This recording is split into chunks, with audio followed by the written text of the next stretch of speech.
everybody. This is the third installment of the Birthright Soup series. This is red lentil and rice soup. And this is a great soup for when I come home from work, and it can be ready in a half hour because of the red lentils. It's also, so it's fast, it's super friendly, and it is really, really flexible. So basically, I gave you the list of ingredients, but there are so many substitutions you can make, and it just doesn't seem to care at all. So I chopped up a couple carrots, and I chopped up a big onion already, and they are going to go into the olive oil that is heating.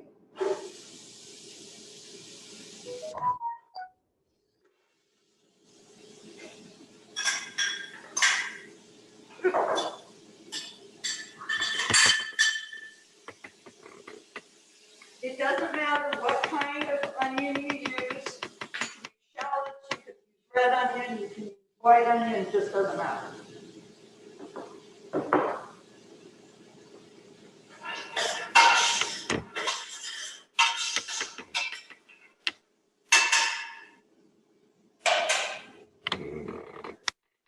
So those are going to saute for just a minute, and then I'm going to add the garlic.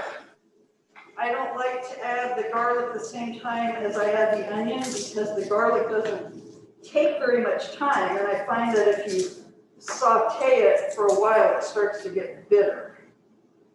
So I don't saute it for very long. This one is not wanting to come away from its skin.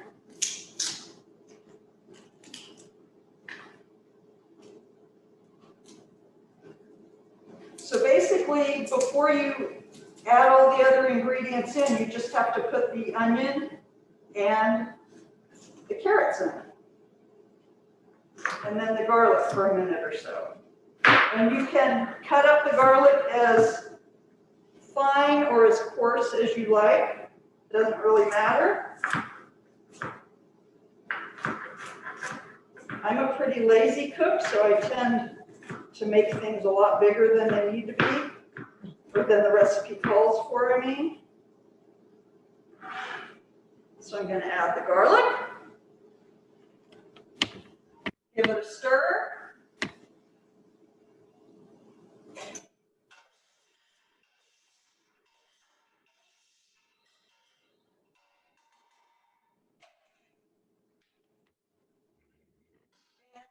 Then I'm going to add the cumin and the coriander, and then I'm going to saute it for a minute, and it will make the kitchen smell really nice. The recipe calls for about 8 cups of broth, and sometimes I'll use 8 cups of broth. Sometimes I'll use 4 cups of broth and 4 cups of water. It doesn't really matter. Basically, I just like 8 cups of liquid, and that makes it nice and soupy. If you want to do it more as like a stew that you serve over a grain, you could maybe go for like 7 cups instead.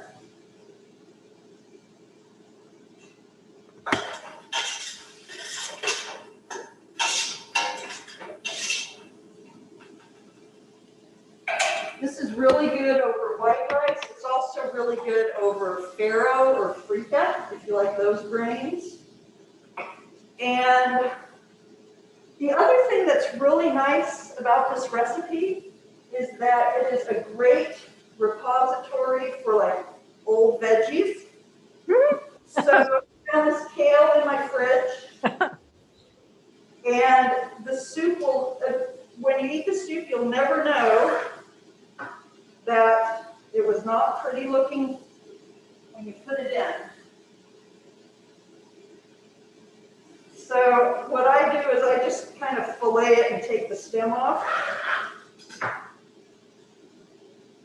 And you can also, if you want to make it a little bit heartier, you can add a potato.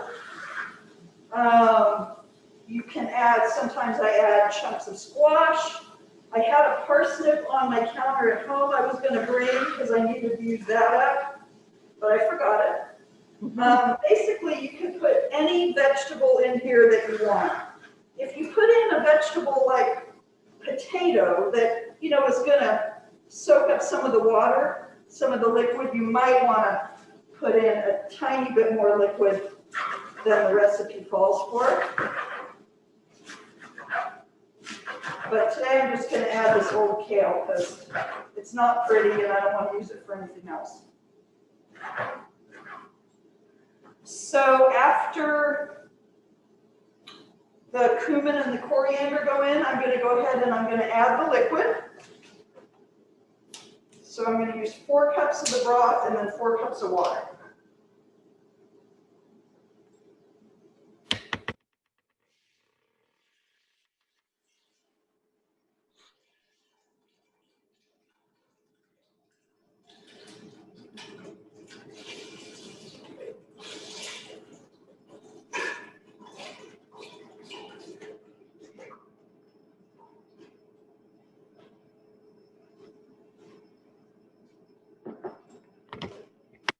I'm going to go ahead and add the lentils and the rice. And the recipe says short grain rice. It really doesn't matter. If you've got long grain rice, you can throw that in. Short grain. Just and if you don't have rice, you can add a few more lentils. It's very forgiving that way. Have you ever tried combining various lentils together? For this recipe, I haven't, because what I like about it is the red lentils cook in 20 minutes. Okay. And so I like how quickly the soup cooks. Mm-hmm. I have some other lentil soup recipes, like a Greek lentil, where I use, you know, brown lentils that take longer, which is great, but this is just a really great fast soup. So I have not put other lentils in this recipe. So I'm going to bring this to a boil. And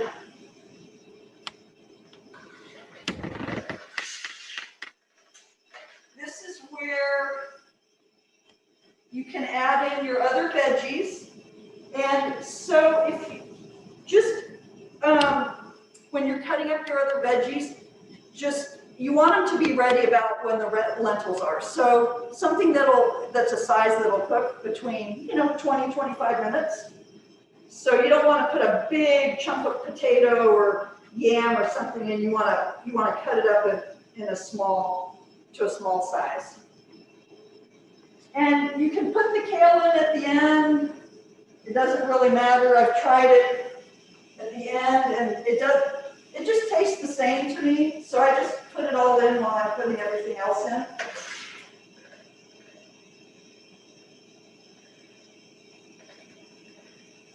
And let's see, what else?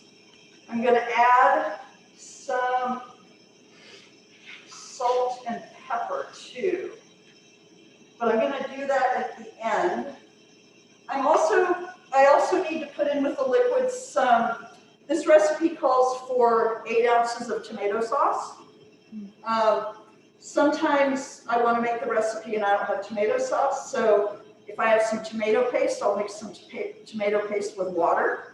I've also just squirted a whole bunch of ketchup in before. I was thinking that, but I didn't want to say it. That's why I love this recipe.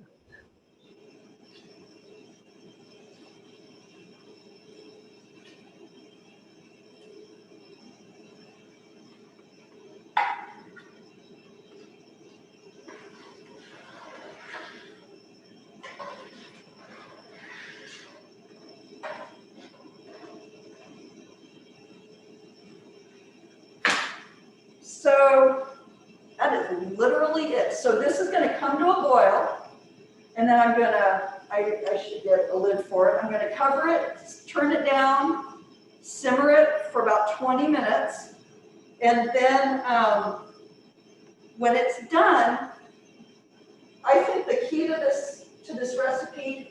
is the lemon juice. 3 tablespoons of lemon juice. I sometimes do fresh lemon if I don't have it, or if I just want to grab lemon to come to a demo at TBI, I just grabbed this jar of lemon juice. So lemon juice, and then about a teaspoon of salt. You can put less salt if you want, about a 1/4 teaspoon of pepper. So those are the finishing spices, the lemon juice, the salt, and the pepper. And you can also add some parsley, which looks nice, or some cilantro at the end too. And it really will be ready in 20 minutes. Nice.